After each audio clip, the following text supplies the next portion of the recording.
We're in Foxborough, Mass. At Patriot Place, and this is Showcase Live. It's a 1,000-seat venue. Bose had approached our venue about bringing in the F1 system.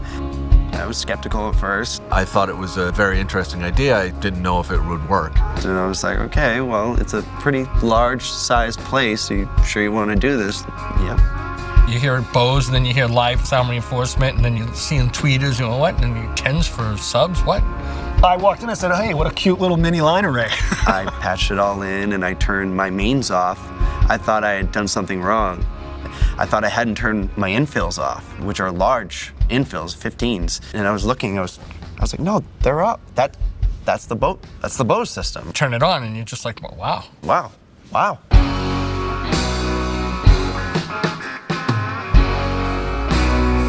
You can hear the snare right where you need to hear the snare. The guitar, the kick drum, the bass guitar, everything sits right where the pockets where they should be. The lack of surgical EQing I had to do was also very impressive. Minimal EQ was really necessary. It's really smooth right out of the box.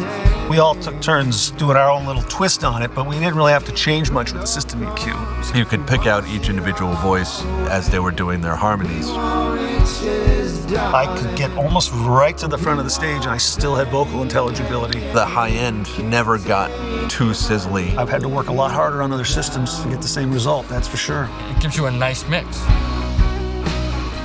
The flexible array takes all that guesswork out of the equation. You can compensate for higher seating, lower seating, where the PA is set up. It compensates automatically for that change. So you don't have to worry about it. You don't have to really get in there and tweak all the drivers and the horns and stuff.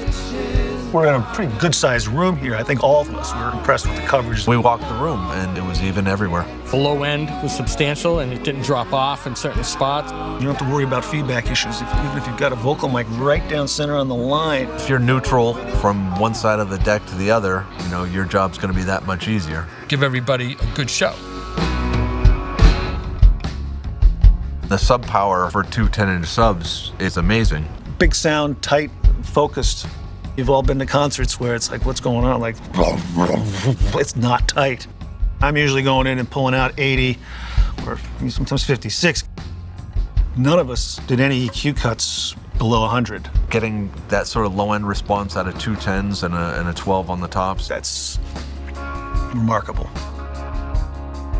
There's nothing else portable out there that gives the sound reinforcement like these. I don't think we were pushing it as hard as we could have pushed it. And it was loud. It's taking all the science that goes into what we use in the arenas and putting it in a small format. What hit me the first time I saw it was, well, that just makes sense.